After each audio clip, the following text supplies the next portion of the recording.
Let's look at some of the technologies that are being used. Starting off with Ken. Ken, can you discuss how Winnow technology has helped kitchens around the world reduce food waste and why it's particularly effective in the hospitality sector? Sure, thanks, Zed. And thanks, everyone.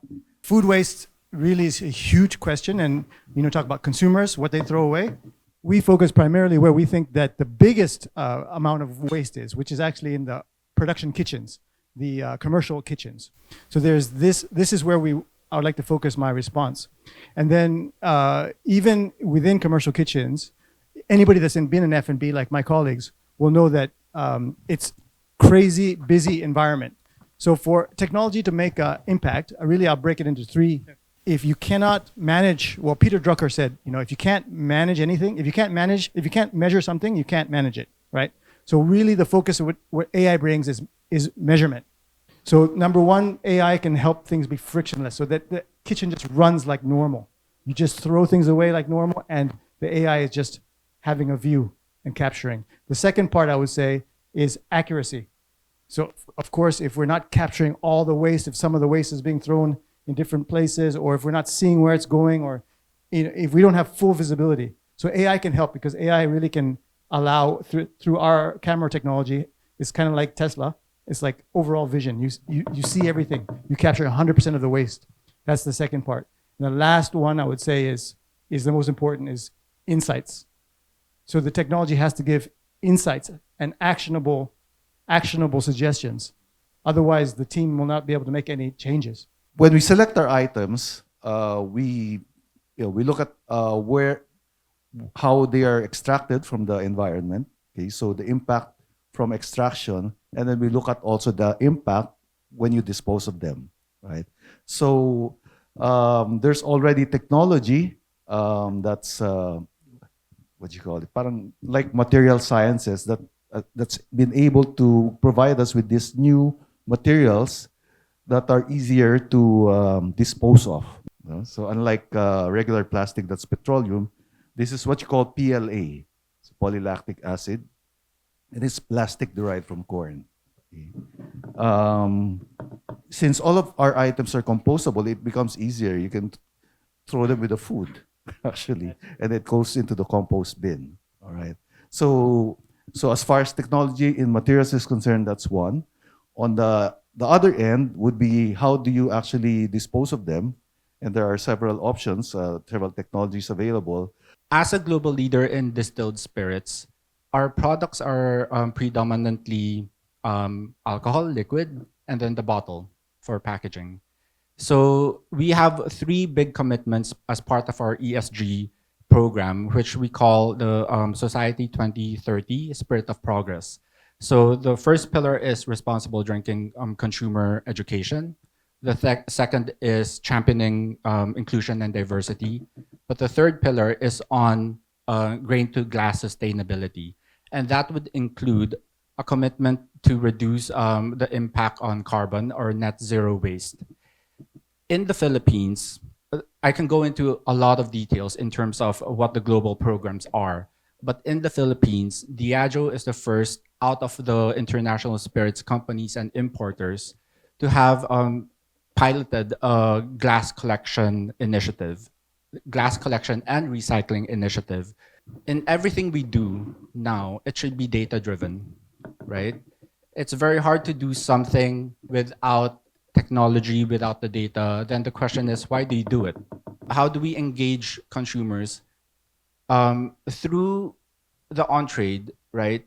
It's really enabling them to tell the story also with their own partners, maybe not necessarily their guests, because they're out for a party, they're out for a drink. They don't want to know about where the bottles that's being served to them goes to.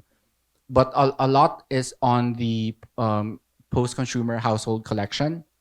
And then the third group is, you were saying about the employees, right? The employees themselves, we've ran a campaign just to tell them that we've initiated this program. We've developed a lot of incentives, right, for them to share it forward in social media. So they become the ambassadors of talking about this.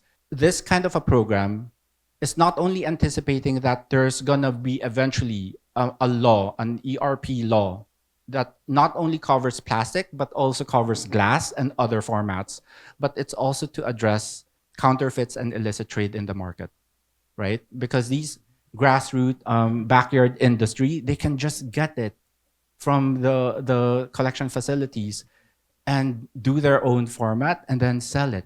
And that's a public health issue. For us, again, it's not just about marketing stint. It's about a moral obligation, really, more than the marketing stint. Why? Because we always feel that we are the visitors in the island. So it's just but up for us to really find something to not just get the business out of the island, but to give back, right? For the purpose of sustainability. So the hardest part really is to recreate a culture, and it takes a while. It doesn't happen overnight. As you all know, Ronda wasn't built in a day. So Eco-Conserve program wasn't really, it was really challenging. The success of the program is the buy-in of the staff. Especially for Gen Zs, it's always what's in it for me, right? It's a culture, it's culture building. I wouldn't say that we have reached that level already. It's evolving, right? It's evolving. So it's about really integrating all of these concepts to our daily lives in the island, especially we are an isolated island. The other hoteliers here have isolated island properties also. That's a challenge. The supply is a challenge. So what do we do now? So again, we breathe and we internalize. First things first, because things can be overwhelming. So that's one thing that we have to first address, the food supply.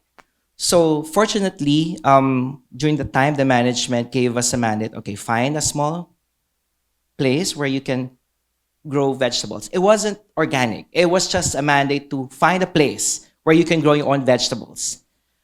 But then I saw the potential of, there are a lot of food waste in the kitchen. Why don't we make use of this food waste from the kitchen and turn to something else? So again, we hired this consultant who taught us how to make this vegetable trimmings to natural pesticides, natural fertilizers. So we have now we have a farm supervisor who does all of this. The kitchen staff are trained to separate each of the food trimmings, the leftover vegetables, the citrus fruits, the eggshells. Each of these are separate because these are converted to natural fertilizers. The Eco-Conserve program, we also did a step to get everyone involved.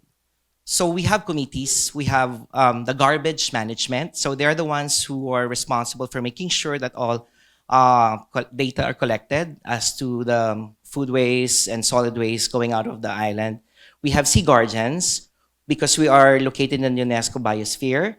So we have an in-house environmentalist who takes care, because unfortunately, coral bleaching is, you can't do anything about it. So what we do now is we plant corals so that it can somehow replace those who have been bleached already. And we have the Green Thumb Committee. They're responsible for doing the land-based initiatives. So each of the staff have to be a member of this. And it's part of the leader's KPI. So in fact, I place high percentage on their KPIs because each of the staff have to attend at least 25 activities launched by any of these three committees. Otherwise, their performance evaluation will be affected. And for those who are able to attend, complete the 25, it's more like gamifying. So they have a reward for those who have completed 25 attendances. So it's really about that. It's really about involving and getting the staff know that why are we doing this in the first place? Because it's easy for you to just implement, issue a memo that you have to segregate this and that. But I guess the staff would really embrace it more if they know why are we doing this? Because it's for everybody's, for a future, for the resort's future. And for the guests, we try to make it a point that our message to take care of the environment and our sustainability and environment-friendly efforts are present in every guest journey. Data shows that 80% of the bookers would be guests in a hotel would look for a sustainable resort. We give certain families piglets, which they will take care of. And the leftover food from the kitchen, which are not processed, we give it to them to feed the pigs. And after 3 months, we buy it from them, and we give them money out of it for taking care of the pigs. The success of every program is not just about, it's easy to buy sustainable products because there are a lot of people, there are a lot of suppliers out there, like, but the most important thing is we have to create a culture among the staff, and that it has to be felt also by the guests eventually, because the guests would have interaction on the staff, and would make stories, and they would relate to them all of these things, so that the staff at the same time would be able to somehow educate the guests on how to be eco-friendly. Coming from a corporate hotel industry, right, but very much involved in F&B through our brands, how you've engaged your consumers, your visitors, and also your employees, it's really addressing two things. One is brand building, right? I think that's a very, very strong, having other people, your guests, talk about your brand. Similarly for us, when we do post-consumer, they started going on social media talking about the initiative. The second, on employee engagement, and that's why I think it's so important for companies to do this and make them aware and involved in the initiative, is because it's also retention, right? It's retention, and they also become the ambassadors. They're proud to talk about what the initiatives, what the brand stands for. It's a continuous effort to address everyone that we're doing this for our future. We're doing this not only for the company, not only as a marketing stand, not only, it's more of like brand love, right? Brand love for consumers, and also like what you said, retention also for the staff. I do definitely agree the challenges, your employee buying in, but at the same time, employees change, right? And sustainability is not really a goal. It's not a destination. It's a continuous effort to really improve. And, because a lot of technology change, people change. So we just have to really have that culture. One of our clients, their practice, because they're based in Baguio, right? It's Coco Cafe. I don't know if you're familiar with them. Well, they just started last year, so it's kind of relatively new. They have a challenge in Baguio because water is very scarce. Okay, unlike here, our electricity is one of the major drivers of our cost. In Baguio, it's water because they don't use aircon, so it's good for them, right? But as far as water is concerned, they have to bring it up from the lowlands. They buy water. It doesn't come from the tap, so dishwashing is a problem. So this restaurant, they decided to use all disposable, as in everything that they use in the restaurant is disposable. Okay, and that's where we partnered with them. They really looked for options on what they can use, because if they go for the traditional disposable, so that would be microwavable containers, plastics, and it will just, they will contribute more to the problem of the environment in Baguio.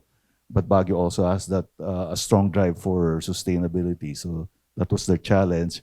And thankfully, because of technology, we have this available that you can actually be an all disposable, have an all disposable kind of setup, and yet not add to the plastic problem.